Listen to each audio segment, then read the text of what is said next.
The book is The Plot to Scapegoat Russia. We're talking to the author, Dan Kovalik. And this is, I think, a book that its time has come. As Oliver Stone said, it's a powerful contradiction to the present U.S. narrative of the world. As shown here, fake news is thriving in Washington, D.C. And we have a lot to cover here. I read most of this book, and I've got to say, Mr. Kovalik, that there were some things about Putin's Russia that I did not know that I think are very important for the audience to know as well when we take a look at this. But as someone who is I guess I would call you the opposite of what we see now, the neo-libs. We've got neocons who are conservatives who do nothing but push war. And I guess we've now seen with this election here a new class of individuals called neo-libs, people unlike Oliver Stone, the traditional liberals who would say, hey, let's give peace a chance. There were always in the past, liberals were opposed to wars, but now they are embracing the Russian restart, the Cold War, and they are pushing a narrative that I think is incredibly reckless. And I believe that many people on the left believe that as well. People like you, people like Oliver Stone would hate to see us pushing ourselves to the brink of another Cold War and perhaps nuclear disaster. Exactly. And as you say, it's interesting. There's kind of been this almost switch where, as you say, liberals who would tend to be against war seem to be embracing it, at least when it comes to Russia. And that's why I wrote the book. I mean, as you pointed out, myself and Oliver Stone, we come from the left, and we oppose war when the Republicans do it. We oppose it when the Democrats do it. It's called having principles. Yeah, and we have people like that on both sides. We got Ron Paul, who is that way. Absolutely. We have Dennis Kucinich, who is that way.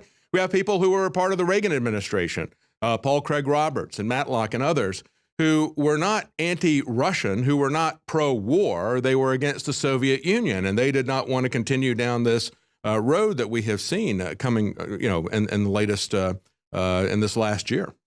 Yeah, and in fact, as you note, the Reaganites is the two you mentioned, Matlock and Paul Craig Roberts.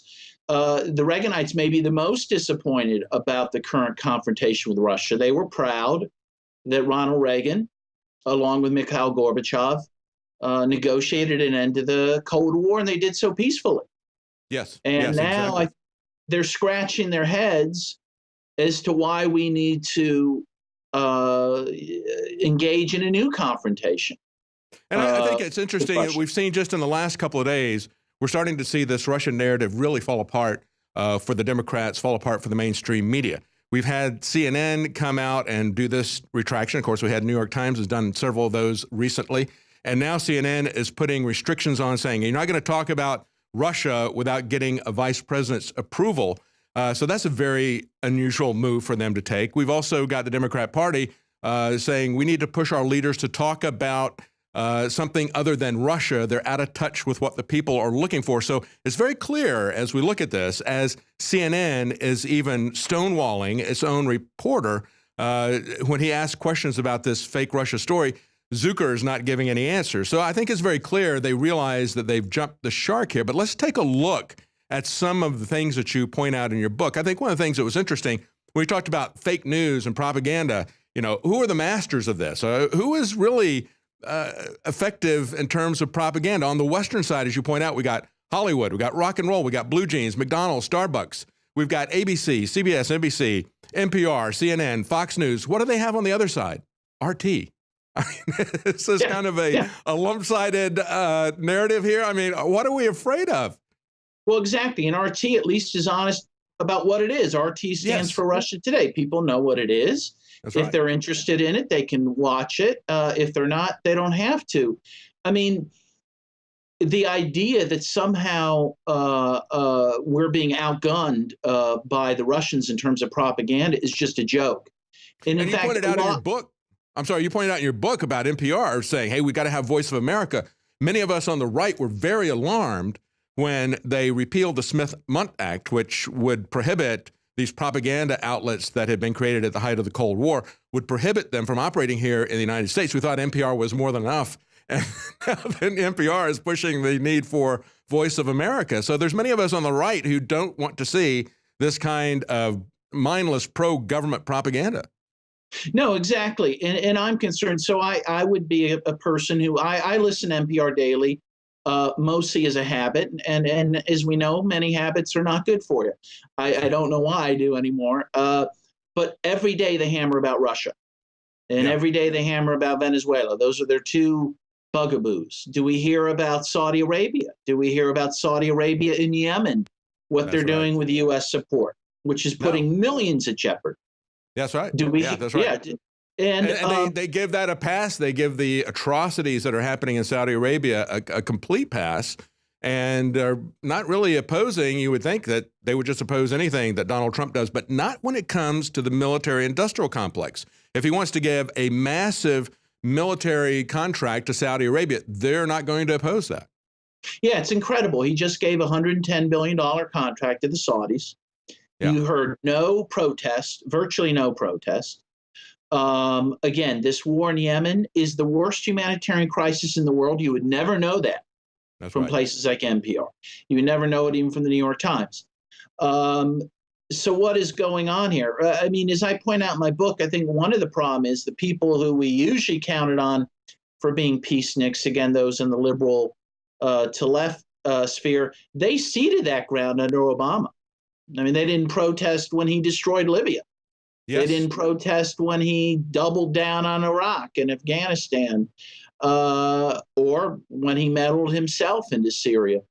And so once Trump comes into power, they really have no moral high ground to challenge it when he's in power. So the only thing that Trump is credited for being presidential with is his bombing of Syria with 59 Tomahawk missiles. That's being presidential, right? Yes. Oh, yeah. They love that. They absolutely love that, didn't they?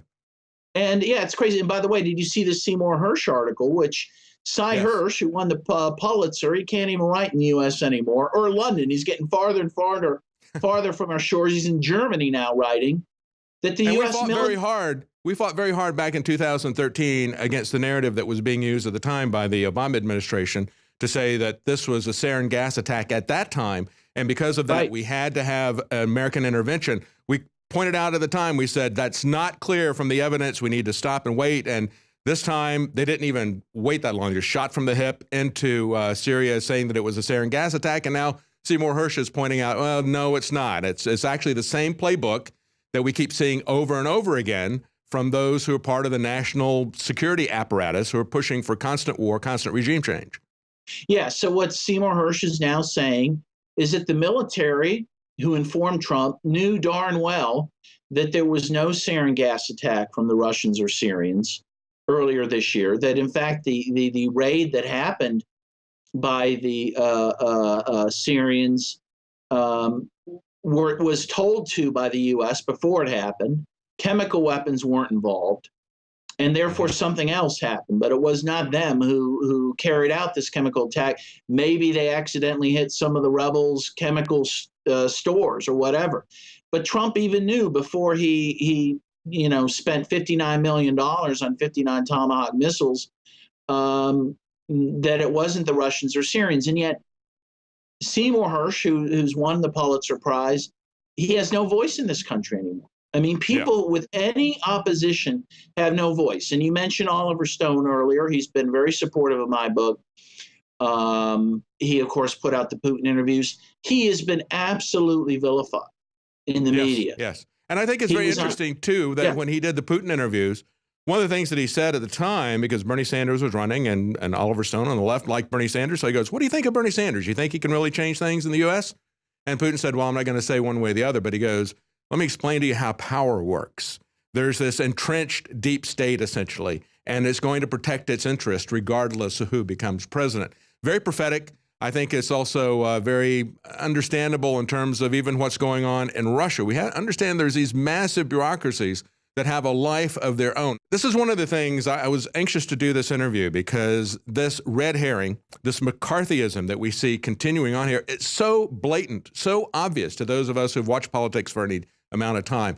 It's very distressing that they're allowed to get away with these kinds of lies and propaganda, and we need to call them out on it regardless of where we are politically.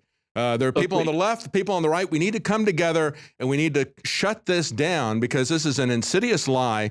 and we do not need to be manipulated like this. Now, one of the things I thought was very interesting about your book, Mr. Kowalik, is what you pointed out, what happened in the wake of the collapse of the Soviet Union and the Clinton administration's support for Boris Yeltsin, a guy who had not just alcohol problems, but this guy had a lot of problems. And the misery and the destruction that came to Russia through the Yeltsin presidency and how he was supported across the spectrum by the Clintons. Point out some of the issues there. Well, of course, it was a greater disaster economically than the Great Depression was for the United States. Yes, about 80% of Russian and the Soviet countries' industry collapsed after the collapse of the Soviet Union. The life expectancy plummeted to somewhere in the 50s for people. You had anywhere from 2 to 6 million. I've even heard up to 15 million premature deaths because of this economic collapse. And this was not inevitable. A lot of this was due to the economic policies imposed upon Russia by the Clinton administration, upon Boris Yeltsin. And given this, Yeltsin was horribly unpopular. So going into the 1996 elections, Yeltsin had about a 6% approval rate. And so a few of folks from the Clinton campaign went to Russia, armed and with the IMF gives them a nice infusion of cash. You pointed about $10 billion. Yeah. Right. Which, by the way, his own Medvedev, who was prime minister and who's now prime minister of Russia and was president, says that, in fact, the election was stolen by Yeltsin, in part by, buying votes with some of the money sent by the IMF, and also by using these dirty tricks that folks from Clinton's own campaign came down to teach him about. So really, and in fact, again, Time Magazine has this article from 1996 says, Americans to the rescue, with a picture of Boris Yeltsin, that without that intervention, Yeltsin would not have won the election. Again, to this day, Medvedev says that Yeltsin didn't win, in fact. I like the quote you have from Time Magazine in your book. You said, this is what Time Magazine said at the time: democracy triumphed, and along with it came the tools of modern campaigns, including trickery and slickery that Americans know so well. Boy, does that say it all. When we talk about somebody hacking the election, we need to go back and look at this election of Boris Yeltsin that the Clintons directed, because I think really the big story here that's going to come out is how they used trickery and slickery against Bernie Sanders. That's where all this Russian stuff started in the first place. But just to list some of the things that you had there: disrupting opposition rallies. Of course, that's the Soros tactic that was used against Trump. Spreading disinformation among Yeltsin supporters, denying media access to the opposition. The establishment and Clinton pretty much bought up all the TV advertising, but Trump used Twitter to get through that. He didn't have Twitter in Russia. Announcing false dates for opposition rallies, disseminating alarming campaign materials deceitfully attributed to the opposition, and then all the usual favorites: bribery, voter fraud, intimidation, ballot stuffing. This is what the American government with the Clintons and with the IMF did, along with $10 billion to get Boris Yeltsin reelected after this guy had inflicted a greater depression on them than we had in the United States during the 1930s. Yes, and inflicting it through use of Clinton's economic advisors. Yes, exactly. And then and then his response is also amazing that you point out, which I was also not aware of.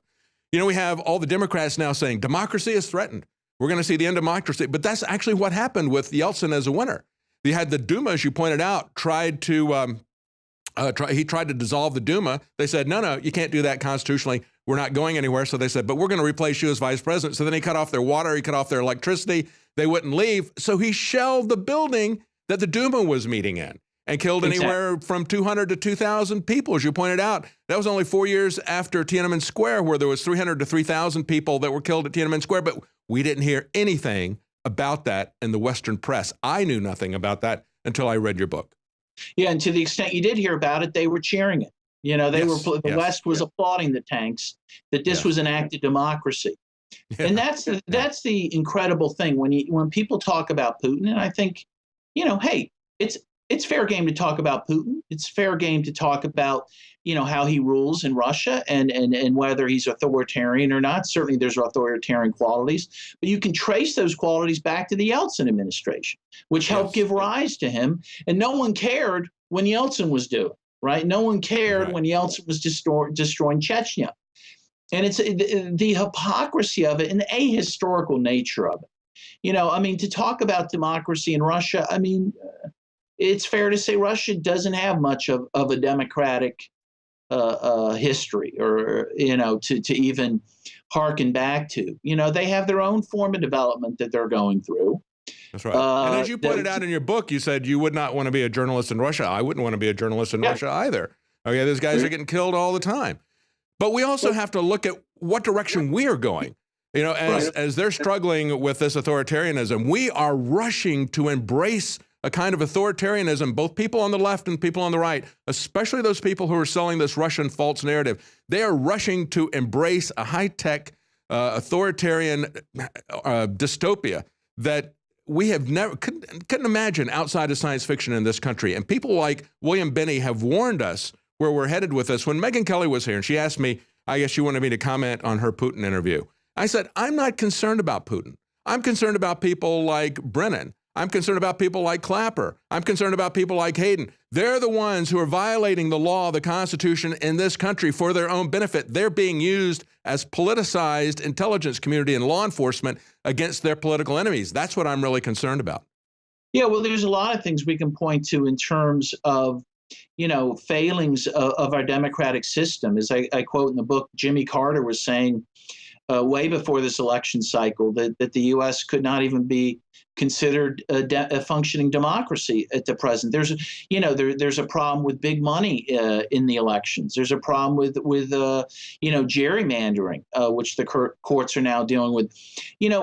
We need to look at our own problems, and we need to deal with our own problems and fix them, fix our own democracy. And hey, by the way, if we have electoral systems that are not secure, we need to secure them. We may need to have to go back to paper ballots. Most of the world still does paper ballots, and guess what? It works just fine. I'm absolutely with you on that. I mean, why would we not be just as concerned when I talk about what's been happening? Of course, Homeland Security, Jay Johnson, we had multiple attempts to break into state elections. I'm just as concerned about people domestically. I'm just as concerned about politicians in our own country, whether it's people like Richard Nixon or people like Hillary Clinton trying to rig the electronic systems, and it's very easy to do that. We need to worry about people, not just Russians, but people in America who would like to hack and rig the elections. That's very clear that that's happening, and they have a much greater interest in doing that. So I agree with you. We need to go back to paper ballots. That is easily the best way to monitor our systems. I absolutely agree. And one journalist to read about some of this, by the way, is Greg Palast, a great old journalist who has written about how it's very common during elections for thousands of voters to be knocked off the rolls through some of these cross checks that are done with the electoral system. And again, we need to get those figured out. We need to get our own house in order. The Russians are not the problem with our democracy. Let's talk about one more thing here, and that is, we have this idea, as they have revived the Cold War, we have this idea in the American mind of a bipolar Cold War, of a rough parity between these two countries. And you do a great job of explaining this in your book when you talk about the fact that the Russian GDP, gross domestic product, is less than that of Portugal. Portugal is one of the sick children of the European Union, along with Italy and Greece and Spain. Russia's GDP is less than Portugal now, thanks in large part to the economic havoc inflicted on them by the Clintons, by Boris Yeltsin, the Clintons' puppet. And so, but let's also look at the military budget. As you point out, 8% of NATO's budget, and that's in a situation where most of the countries don't even pay their 2%, but they're less than 8% of NATO's budget. But then, of course, we also have the Pentagon. If you looked at it from the Pentagon standpoint, less than 10% of the Pentagon's budget. Who's the greater threat to world peace, as you pointed out? In a survey, 66,000 people in 65 countries, 25% said the U.S., only 8% said the number 2, Pakistan. China came in at in third place at 6%. Russia in fourth place at 4%. Russia wasn't even in the top 5 in terms of perceived threat. So when we look at this, what is the big threat to us? What is the Cold War here? It really is fiction. It really is fiction that is being sold to us by the establishment media, by the permanently entrenched military-industrial complex that will embrace Democrats or Republicans to get what they want, and that is more weapons sold. Exactly. This is a bipartisan issue. There is bipartisan buy-in to the idea that we need to spend $600 billion a year on the military when we can't fix roads in this country. When we have 60, I heard this statistic, we have 6,500 bridges in this country in urgent need of repair. Okay. And once in a while you see they collapse, right? Yeah. Because we're blowing up other people's infrastructure. Exactly. Yeah. You know, we're the richest country on earth and our airports are falling apart. You get on Amtrak, you go 40 miles an hour. We should have the best infrastructure on earth, and we don't. And why? It's all being siphoned off for eternal war. And the only way to be on a permanent war footing is to have permanent enemies. And That's when right. you don't have them, you got to make them up. In the case of Russia, it's totally made up. And, you know, as I mentioned in the book, Putin was the first world leader to call George W. Bush after 9/11 and to express his condolences for the loss of life during 9/11, to offer help after 9/11. And he did offer and give help after 9/11 to our operations in Afghanistan. This is someone we can work with. This is not an enemy. Well, I'm hoping that that's going to be the case moving forward, because we had Donald Trump, all the different things that he said before this Russian narrative began. I think part of that was not only to cover up their crimes, not only to try to bog him down and make sure he didn't get anything, perhaps even get a process crime on him that they could impeach him on. But I think that they just wanted to keep this Cold War going.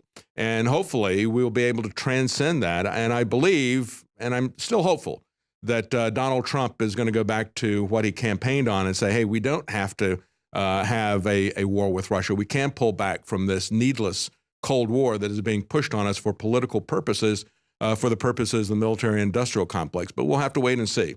Thank you so much, Mr. Kowalik. That's a great book, The Plot to Scapegoat Russia. Now is the time to educate yourself about what's going on in the world, not to take the word of the mainstream media. They're already starting to have that narrative collapse on them. It's only going to get worse. Thank you so much for joining us. Great book. Really enjoyed it. Thank you. Really appreciate it. Happy to be here.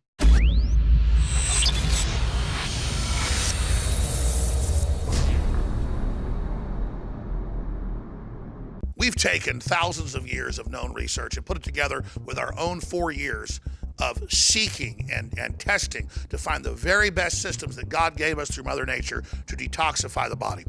That's why I'm introducing Z-Shield, Toxic Metal and Chemical Defense Support. It's made in the USA. It's filled with known compounds from nature that are absolutely associated with detoxifying the body, and it supports the InfoWar. It is a classical 360 win. Our formula at InfoWarsLife.com is, quite frankly, simple. We go out and look at the recognized research, and we take it to the next level of quality, of purity, and of strength. Because this is what I personally use for myself and my family. We've gone through 5 or 6 different permutations in the last 4 years since we launched InfoWars Life to actually come up with this. This is the formula that I personally have been taking for over a year, and now we believe we have come as close to perfection when it comes to a detoxifier as you can possibly get. If you're not mitigating the pesticides, the heavy metals, the chemicals, if you're not trying to purify your water, if you're not trying to take products like Z-Shield that are full of known concentrated compounds that help purify our cells and our bodies, you're crazy. You owe it to yourself, you owe it to your family, and you owe it to the future of this country and the world that patriots stay as healthy and as clean and as focused as you can be, because we need you, the remnant of America, to reignite those brush fires to the next level and to be healthy and as focused as you can be. Because if you're sick, if you're over there on the sidelines and not in the fight, you're basically giving in to the New World Order. Thanks to your support and your prayers, together, we're changing the world. Now it's time to change our bodies with Z-Shield at InfoWarsLife.com.